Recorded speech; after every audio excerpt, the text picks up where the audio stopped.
Hi, this is Emerald and welcome to the Diamond Net, and today I'm going to be talking to you about how to be more open to receiving insights. So when it comes to wisdom, we all already have access to every ounce of wisdom that we could hope to know, and this is true for everyone, including yourself, that it's always there all the time. And it's this wisdom where we get insights about the nature of ourselves and the nature of reality, as well as insights about the practical functioning things of life. Now, this infinite river of wisdom, to use that metaphor, it can be experienced in a very direct way where we realize if we've, let's say, transcended the illusion of ego, or we just have had just this clear experience of knowing the nature of the self, we can experience that and we can get this sense of knowingness that comes from directly experiencing that river.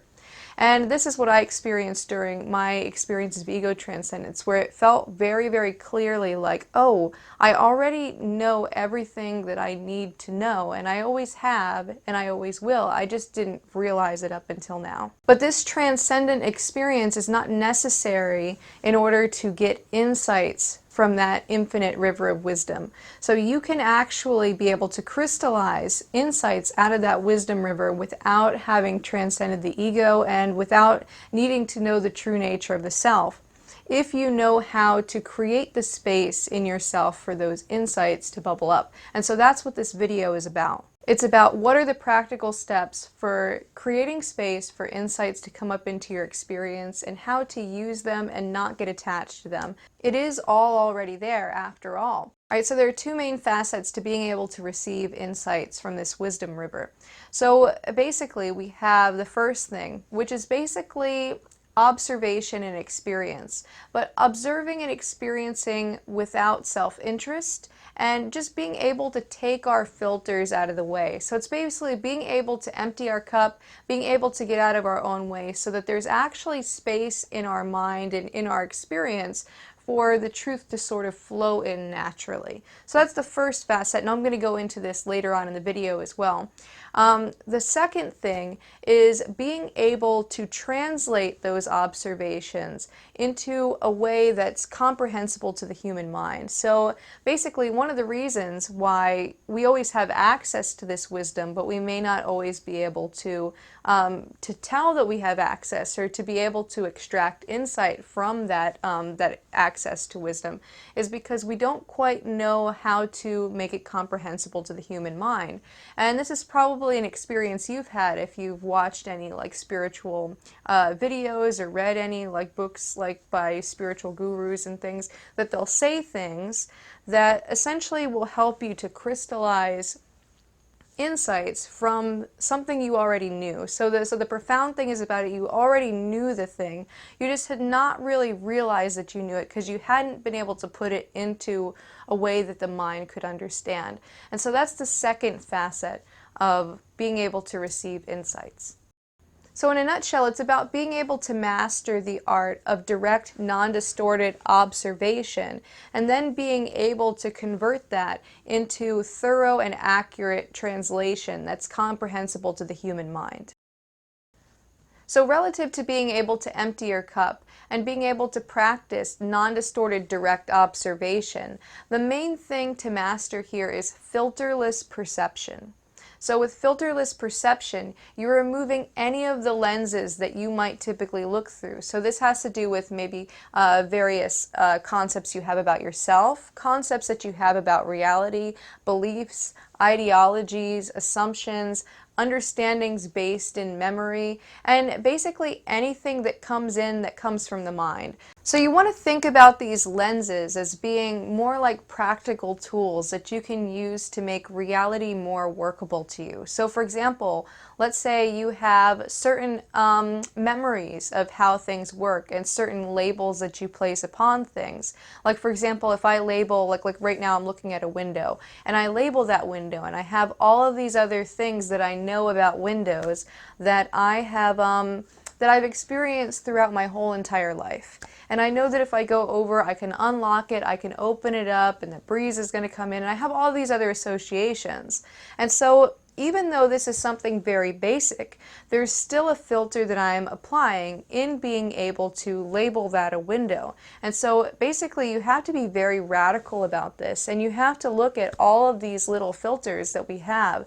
And it's not just overt things like beliefs about the way things are. It's things like that we take for granted as true as well. So we really want to empty our cup of all of those filters that we have, and to be able to perceive things exactly as they are, as though we were a newborn baby just perceiving the thing for the first time. So a lot of this observation has to do with it being a subtractive process as opposed to an additive process. So we're taking off our assumptions, we're taking off our filters, we're taking off our beliefs, we're emptying our cup so that we can have an open space for insights to flow into it. So this is really the art of becoming more receptive and being able to see exactly what's there without any particular thing holding us back from viewing reality exactly as it is. So another example that I wanted to bring up relative to this like direct, non-distorted perception of things. It's basically like, imagine that you have a painting. And in the painting, you have a road with pedestrians walking on the sidewalk next to it, and you have buildings, and you have cars, and you have like dogs walking on the side of the road, and you have this whole like realistic scene painted out. And you can look and you can experience things on the level of the projection and experiencing things on the level of the lens. And we can clearly see that there is a city street there. So that is, let's say, the filtered perception of what's going on. But the reality of the matter is that there is not a city street there. It's an illusion based on our past associations and based on our ability to label things and make sense of things. But what we want to do is we want to, instead of interacting with the painting on the level of the symbols, we interact with the painting on the level of the paint. So in reality, there's not a city street there at all. It's actually a bunch of colorful mud smeared on a flat surface that just gives the illusion that there's a city street there. In reality, again, it's just a bunch of blobs of paint arranged a certain way.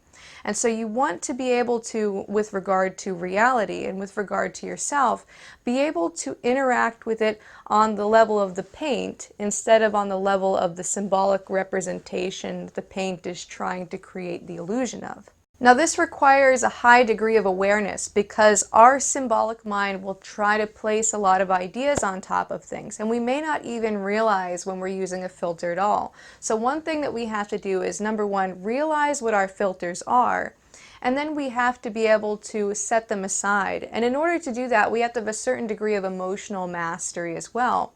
So if we are very, very attached to things being a certain way, or we have, let's say, some kind of like a sensitive spot when it comes to certain issues, it's going to really get in the way of our ability to see without distortion. Because if there's something there that makes us freak out or panic or become uncomfortable, what we're going to automatically try to do is to pick up a filter, almost like a security blanket, to put on so that we don't have to face that aspect of reality or that aspect of ourself, or we'll try to essentially squint our eyes and try to make things a different way.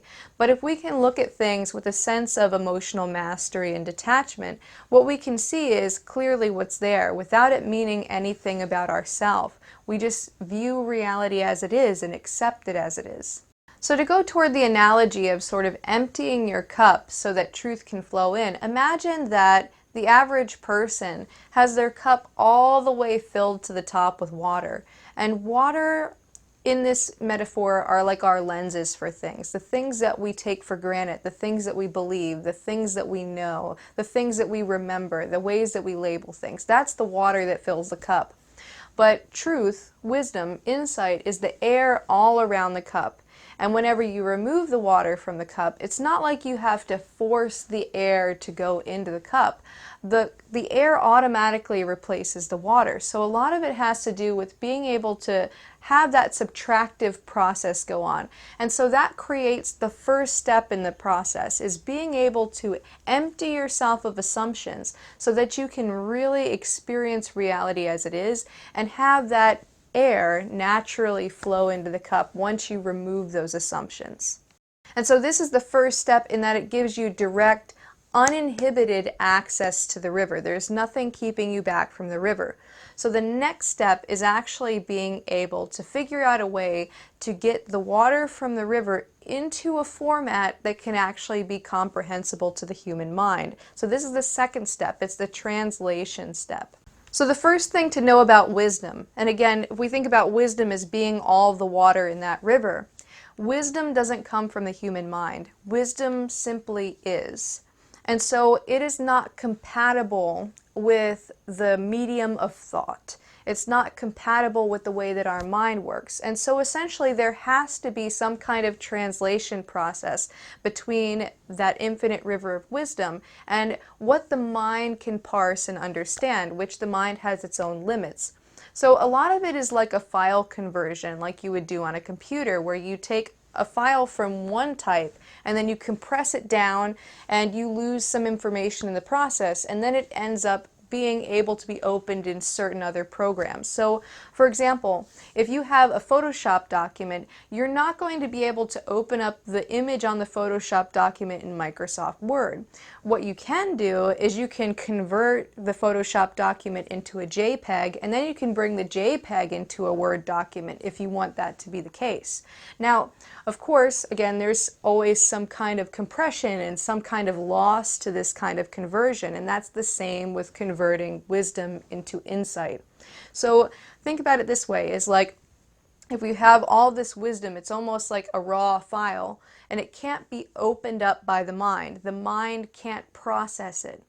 And so you have to find a way to switch it over. So in a sense, if you think about water, like maybe the mind doesn't take water, but if you then freeze that into ice, maybe the mind can take ice and then it would register.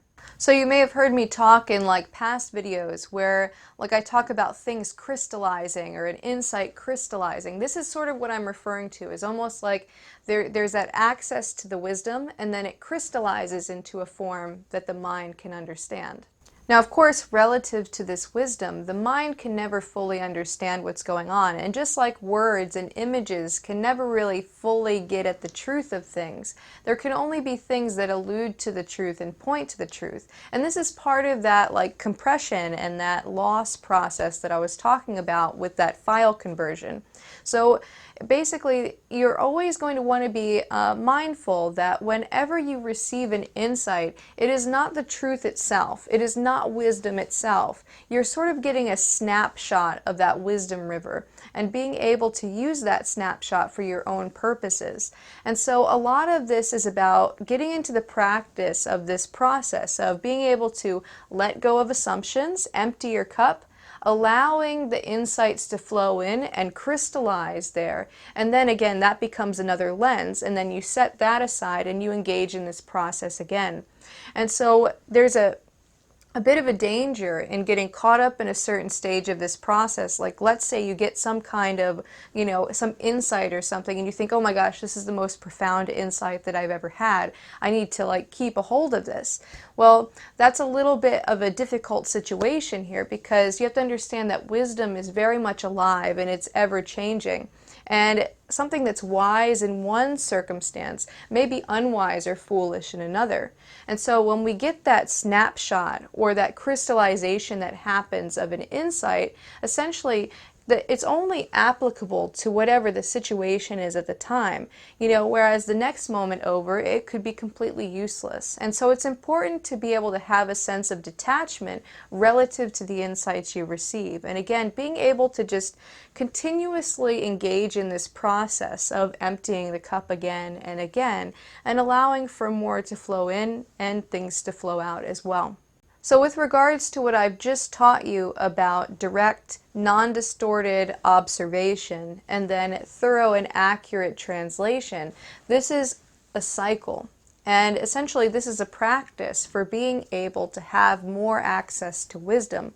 And it's not about any particular insight that you get.